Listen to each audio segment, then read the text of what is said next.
keenya abbaan mootii abbaa sagantaa fi abbaa seeraa fi abbaa muraasa ta'uu dandeenya.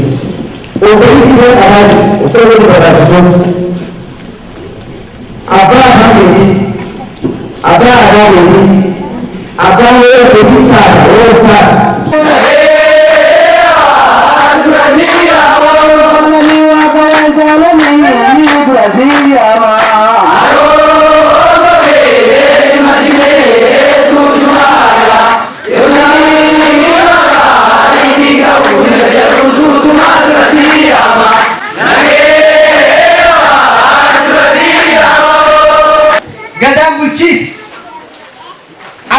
Waaqeffannaa qaban aadaa qaban warra of danda'ee jiruu fi jireenya ofii soroorsee akkuma biyya takkaatti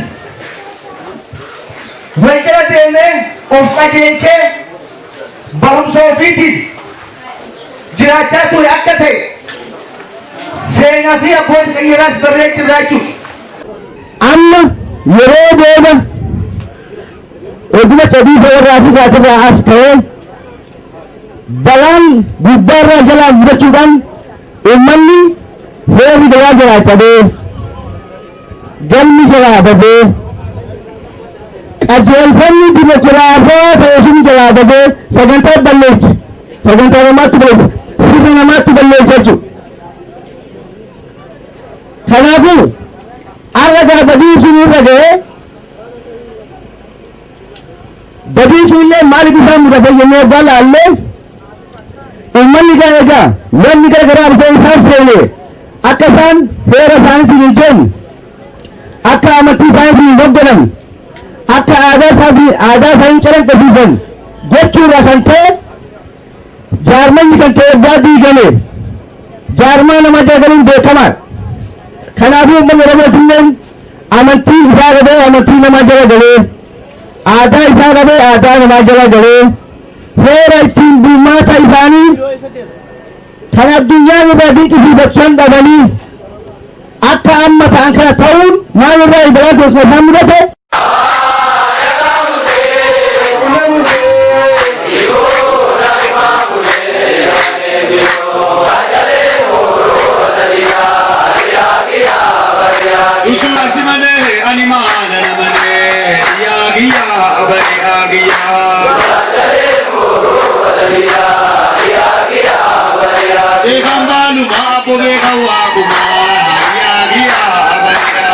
Mee itti galli kutaa'uuf danda'u kana kaayyoon isaa guddaan maali dhaabbatan jechuudha? Kaayyoon itti galli isaa jireenya dhaloota kana rakkoorraa of baraaru of baraaree of danda'ee dhaloota isaa danda'ee akka lammii biyya kanaatitti diinagdee biyya kanaatillee ol kaasee otoo rakkatiin otoo alagaarraan kadhatiin ofii isaatii sagantaa isaatiin of danda'ee oomishaan horsiisan dhaloota kana of dandeechisee qabeenya isaatti abbaa taasisudha.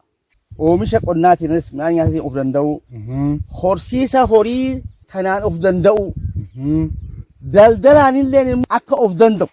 Dhaloonni keenya kan hojii dhabeeyyii ta'ee biyya kana irratti waan nyaatu dhabe jireenya dhabe ofii wal dhabe kuni wal barsiifne barate karaa barbaachisummaa ta'een akka dhaloonni keenya of danda'u itti galli isaa kaayyoon isaa kana.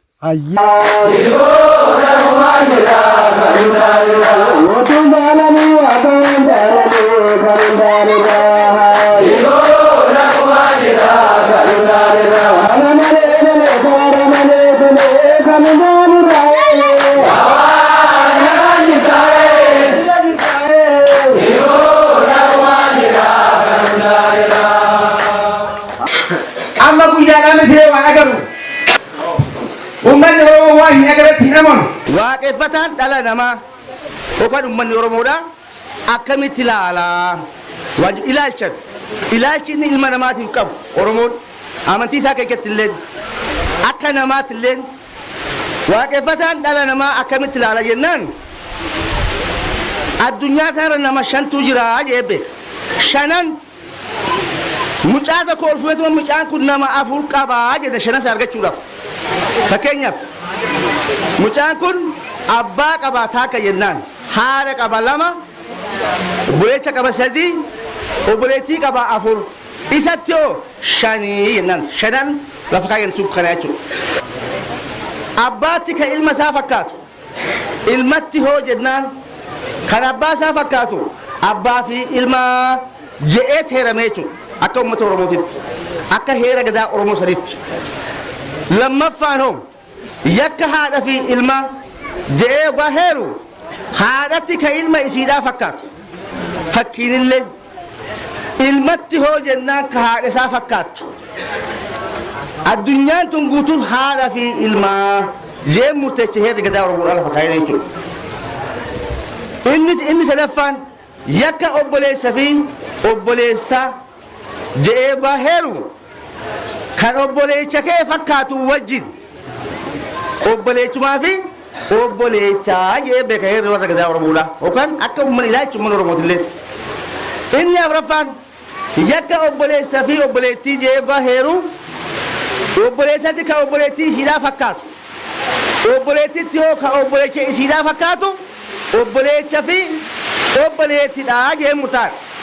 Kanaafuu adiidha diimadha gurraacha shanyii akkasii qaba jee waaqeffataan dhala nama hin filuu jechuudha nama ta'uu qofaan kabaja.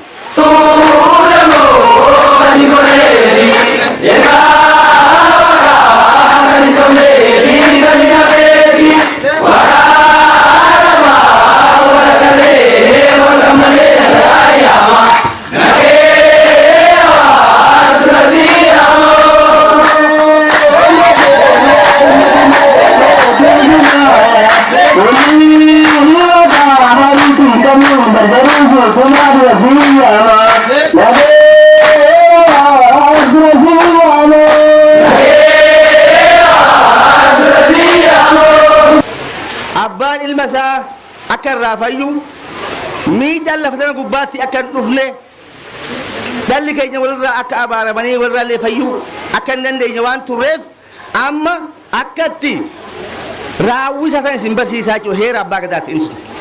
Heerri abbaa gadaa kuni mata duree ijaa of keessaa qaba yookaan qabxii ijaa of keessaa qaba tokkichi abbaa gadaa jiru heera abbaa gadaa tokkoffaa irratti yakka killichaati killicha jenneetuma lakkoofna lammaffaan killee jennaan lubbuu duute jechuudha. Inni sadaffaa yakka abbaa fi ilmaati. Inni afuraffaa yakka haadha fi ilmaati. Inni sadaffaa hoo yakka obboleessa fi obboleessati. Inni itti aanu yakka obboleessa fi obboleettiiti jechuudha.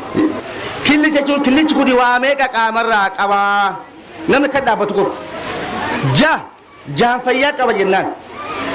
Jaan fayyaa kun yoo ibsinu luka lamaan taakka jenneet harka lamaan walitti qabnee lama jenneet ija lamaan sadii jenneet gurra lamaan afur funyaan kana qaawwa lamaan shan hidhii jaan fayyaa boo jaan fayyaa si qabaniin dalagattu ka uummanni Oromoo waliin yookaan amma fakkeenyaaf gurra tokko yoo dhabde kun qaamni isaa fayyaa jennaan jedhe yakka qabaa yookaan gatii qabaa jechuudha wanni yaadu. Inni kun bakka sanatti kan dubartootaa hooyidha. Bakka amma jaan fayyaa kanatti kan dubartii torba fayyaa qaban maal dabalateet harma'ee ameessa ilma namaatu bakka sana jira waan ta'eef dubartiin torba qabdi jechuudha. Wanni torba godhe harma ameessa ilma namaa namni harma malee wayi guddataare ameessa guddisaa ilma namaa waan ta'eef yakka waan qabuuf yookaan gatii qaba jennee laalla murtii waan qabuuf walitti isa jahaatamaa kana lama lamatti hoo deebifne meeqa ta'a jenneetuma tuqnee laalla jahaatama humnaa jennaan. Inni sadaffaa takka takkatti hoo deebifne 120 birkiitii jennaan kan dubartootaa lamaan saffinee irra goonee 122 birkii. Kun killicha jennaan manni murteeffatee wal barsiisee ittiin jiraachaa ture waan ta'eef inni kanatti aanu killee jechuun lubbuu duute.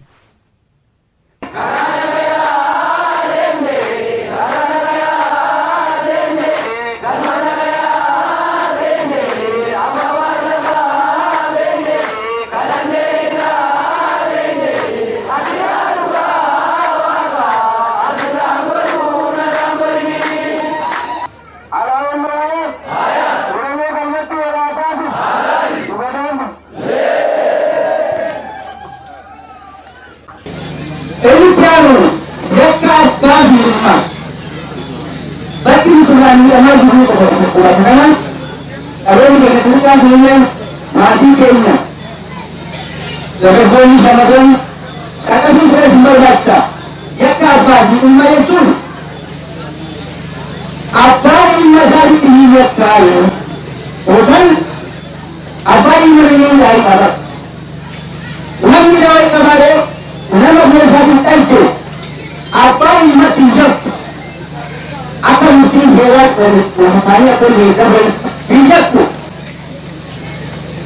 wanni abbaan ilma isaa garuu seemaan qaqqabuu rabbee wanni abbaan ilma isaa naan godhu ilma isaa bakkuma gaarii nyaawwan seemaan kennu namni ilma ofii bakkuma gaarii waan kennuufi eecha ooltee bakka kasii nyaawwan waan ta'uuni bakka san fidee gara biraa yoo oole mucaan yakkamaa ega ta'e murtiin uummanni lafa kaayyate maal murtiin abbaadhaan sangaamon malee lafiin jechuudha akka godhamu abbaatiin ilma gidduu fayyisuu wanni barbaachiseef abbaan waaqa jennan tokko jechuudha immoo kuma ta'uunitti ilmi abbaadhaan lole lafa kana gubbaa jiraachuu waan hin dandeenye kanaaf abbaa ilma irraa fayyisan yookaan ilmi kanaaf abbaa isaa araarfataa jechuudha.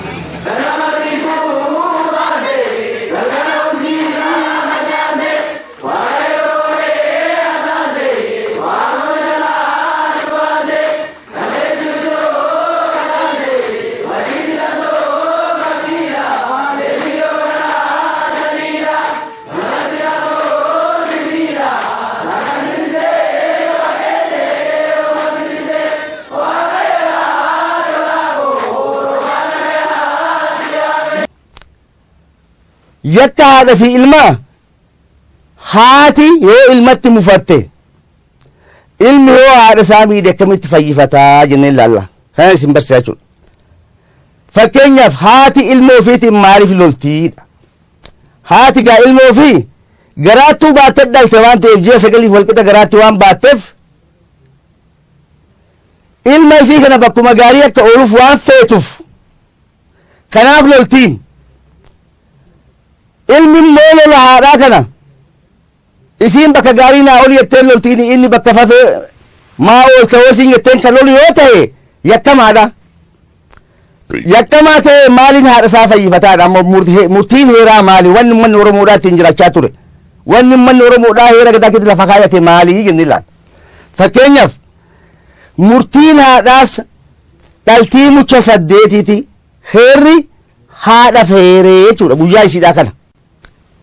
Wanni haadha irraa fayyisaniif ilma haati mucaa kana garaatti baattee ji'a 9 walqixa waan dhalteef dhaltee kunuunsitee guddiftee nama gootee hanga inni silaa bakka tajaajilaa ga'utti ishiitu guddisee waan ta'eef irraa abaaramaa jedhee uummanni Oromoodhaa waan beekuuf kanaaf haadhaaf murtii akkasii lafa kaa'ee jechuudha Oromoon.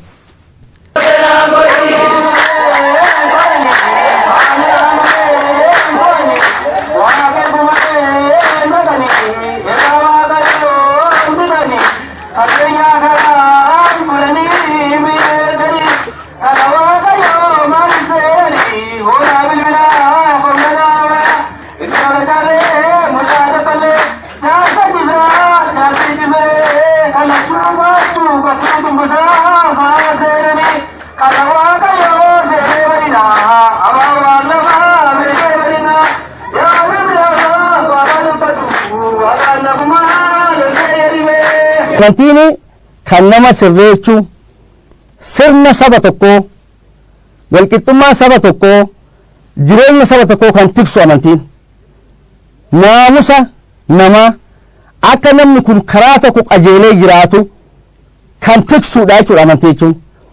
Kanaafuu uummanni kun amantii akkasiisan dhabuu isaaniitiin balaan hamaa isaanirra ga'ee amma immoo baraa fi gadaadhaan dhaloonni isaanii kun amantii isaanii kan duute ol qabee amantii waaqeffannaadhaa kan duraanisan barnoonni akaakota keenyarraa deemee nu dhaqqabe arra isin barsiisaa waaqeffataan jiruu fi waan jiraa beeka. Waaqeffataan jiruu fi waan jiraa beeka waan jedhu maal jechuu guyyaa akka ta'ellee. Jiruun maalii wanni jiraa hoo maalii jennee laalla. Jiruu jechuun nama. Wanni jiraa hoo qabeenya. Waan jiraatiif jettee jiruun dhabinii kan uummanni keenya waliin jiru uummanni Oromoodhaa akka amantii waaqeffataatitti namni nama akka namaatitti namummaa isaa beekameet qabeenyi qabeenya jechuudhaan obboleessa kee tokko rakkatee baasit dhufe jibike tokko naa kenni siin jedhee bu'aa dhoorgatte jiruu tana qabeenya caalchiftee jedhamta. Qabeenyi kan waliinii waan ta'eef uummanni Oromoodhaa qabeenya gamtaadhaa waan beekuuf akka amantaa waaqeffataatitti namaaf dursa kennan jechuudha. Nutiin kun waliif jiruudhaan nama warra walii jiraatu qabeenyi nu gidduu jira waan ta'eef qabeenya nu gidduu jiru kana boru arganna waan ta'eef arra irraa laaltanii jiruudhaaf dursa akka kennan barnoota jiruu fi waan jiraatu isin barsiise.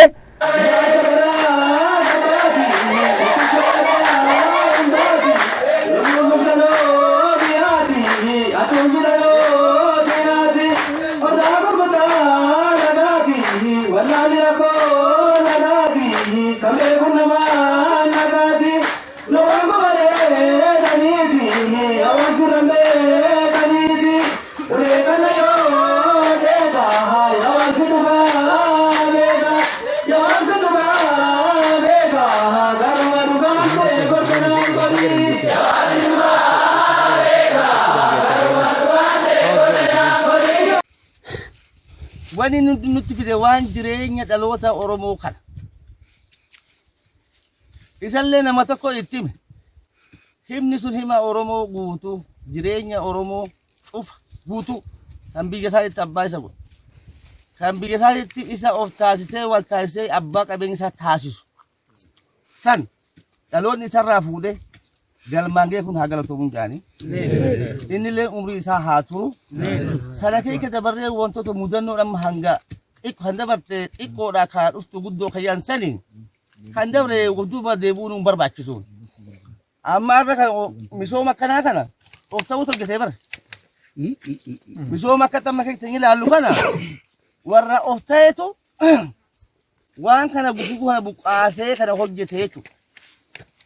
Kan lafaa'uu kaa'uu hin danda'amne nuti yoo eecha feecha dhufnee eecha baanee walitti dhufnee maaltu walitti nu fideedha. Sagantaatu walitti nu fide. Sagantaa dhalootummaatti walitti nu fide. Abbaan gadaa asii dhufee miti Harargee kiiloomeetira 400 achi nu dhufee bara. Arra hoo kallattii hundaan manni Oromoodhaa sagantaan abbaan hordoftoota amantii waaqeffannaa barsiisu kun yookaan sagantaan abboota keenyaa kun Oromoota hunda guutuu wal agarsiisee wal barsiisee fixee jechuudha. Hanguma xiqqaatu hafe maaliif hangi xiqqaansaa afaan isaatiin dhaamsa isaa yeroo dheeraa sirraa fixa waan ta'eef. Kanaafuu kureeleen dhaabbata keenyalleen hojii amma dubbatamu kana keessatti wanni kanuma nyaatu beeka laaffisoo bishaanii jechuudha namni. Tola ooltummaadhaan abbummaadhaan wanna amma hojjetame oduu hojiin kun kan gazabatti jijjiiramu tahee waa safaruu nuun qabnu.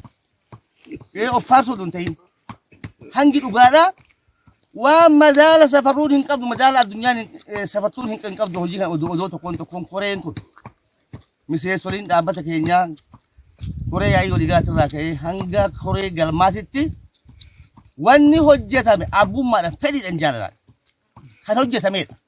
Kun waan isaati jireenya isaatiif hojjete waan ta'eef akka oligaatti koreeleen keenya hundi keessanuu galatoomaa horaa bulaa deebanaadha. Kan of duraatiif immoo jireenya keessan fooyyessuudhaaf ofii keessanii jettanii kaayyoo manaa baataniif san akka galmaan geessan dhaamsi kiyya horaa bulaa galatoomaa jedha.